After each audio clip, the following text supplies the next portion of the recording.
Okay, in this video, we're gonna go over worksheet 16, specifically the quadratic sequence part. So let's write this down. So quadratic sequence. Okay, so for quadratic sequence, let's actually have a look at the first question and talk about what quadratic sequences are. All right, so question 1, find a method for computing the number of dots in the nth stage. Okay, so this seems rather familiar. So we have a few diagrams. So in the first picture, we have 1 dot. In the second one, we have 3. And then in the third one, we have 6. So I guess you can kind of see the pattern where you basically just draw triangles with dots. But then the row contains the number of dots that is one more than the number of dots in the previous row. So that's basically what's going on. And we have 1, 3, 6, 10, and then we know that the next one's going to be 15. All right, so another way of writing this down is the first one's going to have 1 dot, but the second one is going to have 1 plus 2. The third picture has 1 plus 2 plus 3 dots, and then the fourth one has 1 plus 2 plus 3 plus 4, ... So we can actually write down the formula for the nth figure. So in the nth figure, we're going to have 1 plus 2 plus all the way up to n number of dots. And then some of you already know the formula for this. It's going to be like n times n minus 1 divided by 2. If you didn't know this formula, don't worry. I'm actually going to derive it for you. All right, so yeah, let's actually try to derive it. So let's say we have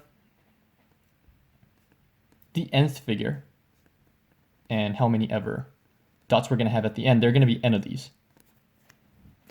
And what we're going to do is we're going to have exactly the same copy and we're going to flip it. So what it's going to look like is we're going to have n dots at the top and then n minus 1 after that and then n minus 2 beneath that, and then it's going to continue until the very end where we have 1 dot.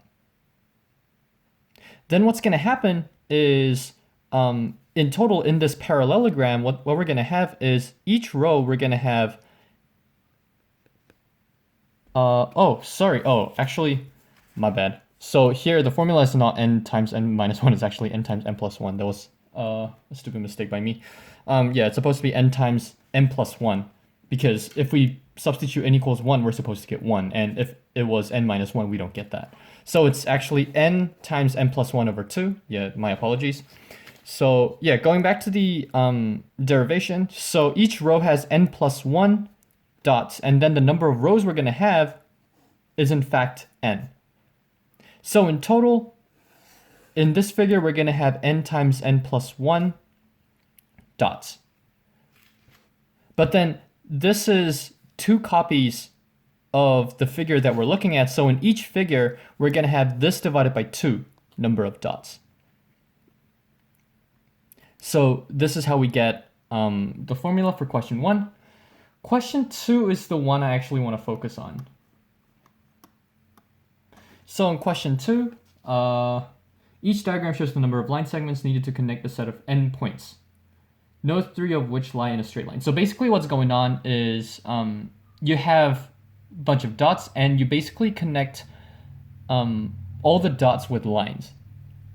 So each pair of dots will be connected by a line. So if n equals 2, so if there are 2 dots, then the diagram is going to look something like this. So we have 2 dots, it's going to be connected by a line. And we are interested in the number of lines. And in this case, it's going to be 1.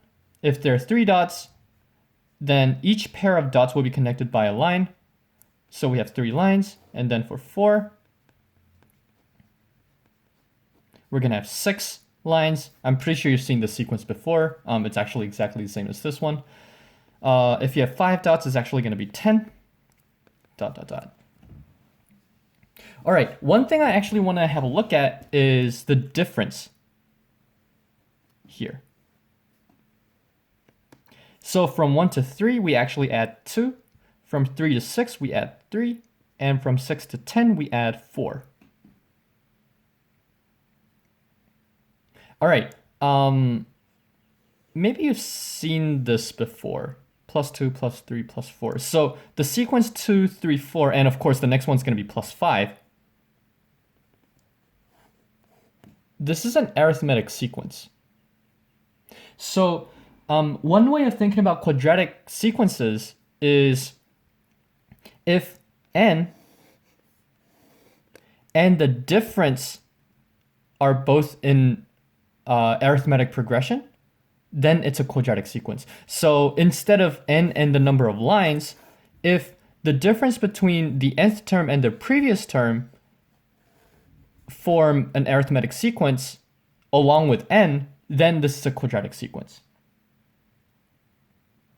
All right, and one thing I want to say about quadratic sequence, well, or more like another thing I want to say about quadratic sequence is the quadratic sequence can be written, so if we want to express in terms of n, we can actually write it as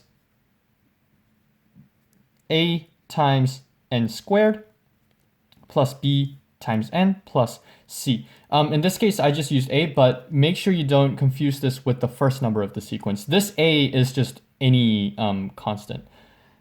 Yeah, so I guess it might be a little confusing because I used a in here, but I guess this is the convention that I want to use. In this worksheet, they use Tn. So for this video's sake, let's actually just use Tn. So Tn is, in this case, in this question, is going to be the number of lines. So the number of lines will be, for example, in terms of n, it's going to be a times n squared plus b times n plus c.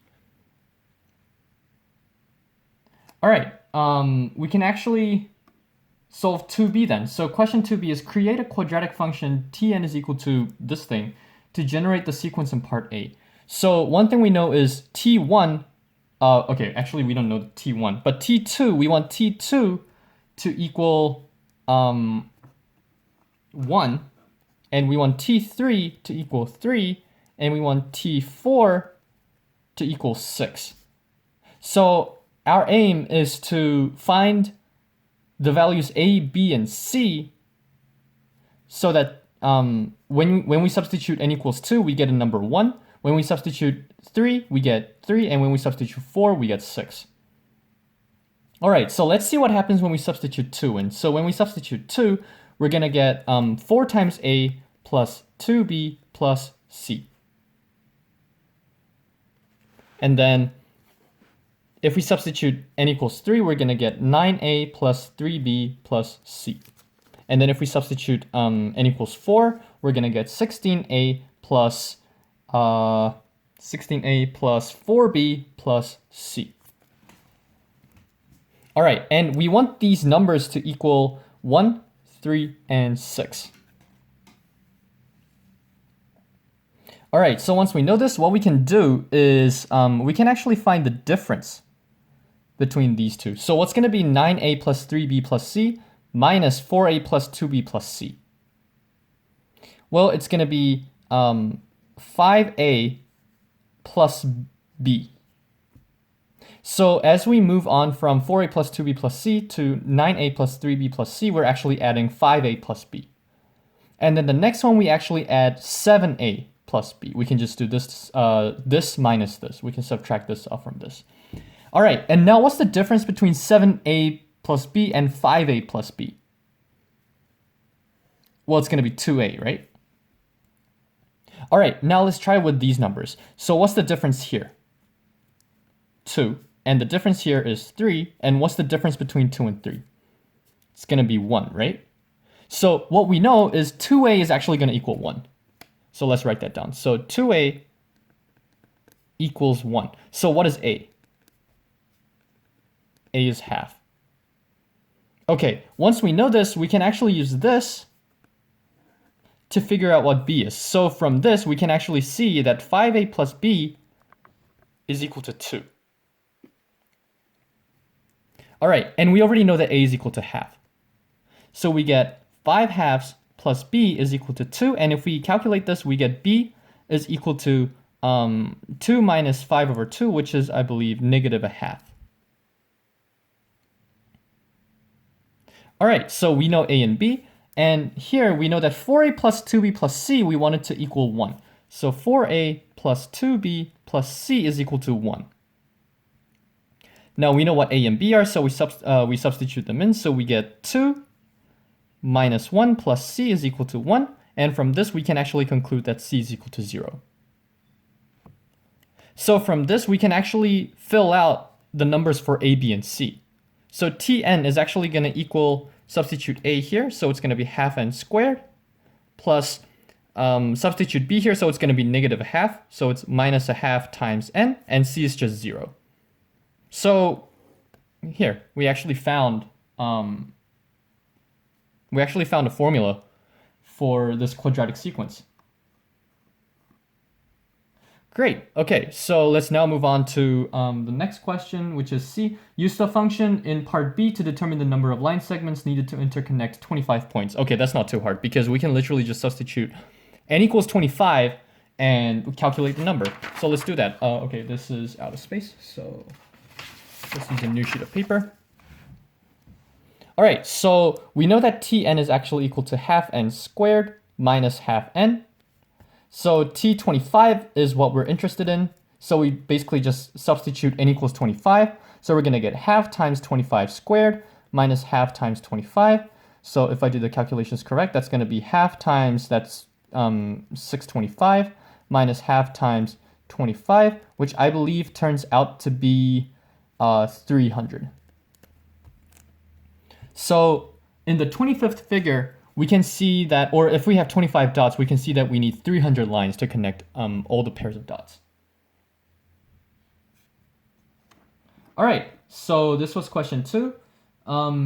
For question 3, I might want to skip because question 3 is actually a review of linear relationships. So in your own time, you might actually want to go through these problems just for a review because the finals is going to be a cumulative exam, so you will still need to know what's going on with linear relationships.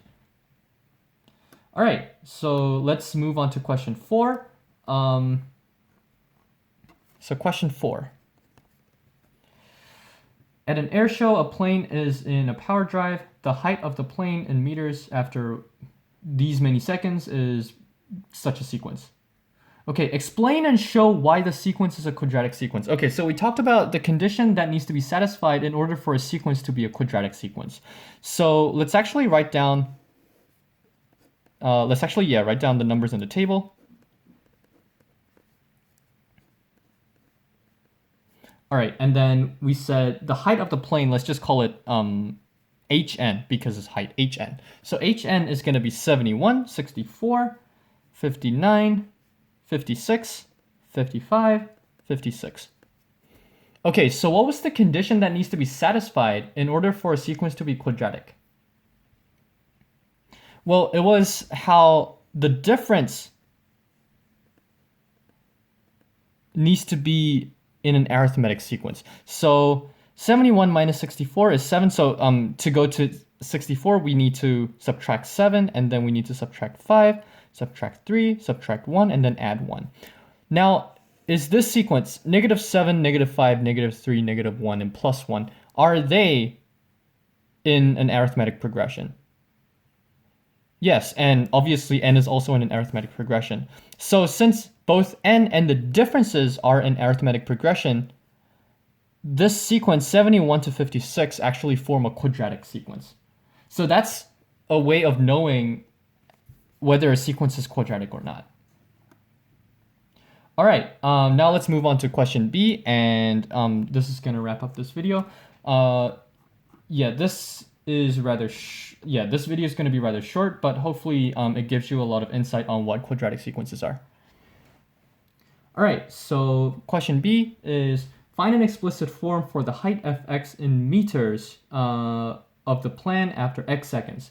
Okay, so we basically want to find f of x is equal to ax squared plus bx plus c. And if we substitute 1, we want it to equal 71. If we substitute 2, we want it to equal 64. And if we substitute 3, we want it to equal 59. All right, so let's actually substitute x equals 1, 2, and 3. Okay, so if we substitute x equals 1, we're going to get a plus b plus c. If we substitute x equals 2, we're going to get 4a plus 2b plus c. And if we substitute x equals 3, we're going to get 9a plus 3b plus c. All right, now let's actually write down all the differences. So the difference here is 3a plus b. The difference here is 5a plus b. And the difference here is going to be 2a. All right, and we said we want these numbers to be 71, 64, and 59. All right, now let's take the differences. It's going to be -7, -5, and the difference here is +2. Because from -7, in order to go to -5, we add 2. All right, so we require 2a to equal 2. So from that, we can conclude that a equals 1.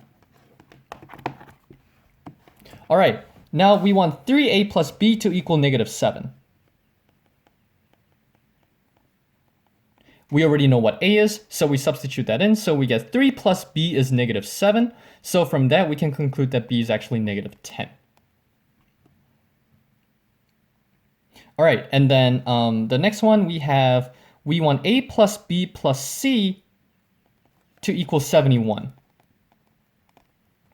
And we already know what a and b are, so if we substitute that in, we get 1 minus 10 plus c is equal to 71.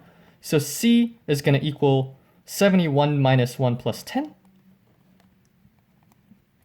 And that equals 80. So we know what a, b, and c are, so if we just substitute that in here, we get f of x is equal to x squared minus 10x plus 80. And this is the equation. All right, so that's question 4, and that's going to wrap up this video. On Wednesday, we're going to look at even more nonlinear relationships, such as we've talked about geometric sequence already. Yeah, but I guess that's basically it. So the two nonlinear relationships we are concerned with are quadratic equations, which is basically the hard one actually, and the geometry sequence, which we already talked about. So I'll see you on Wednesday.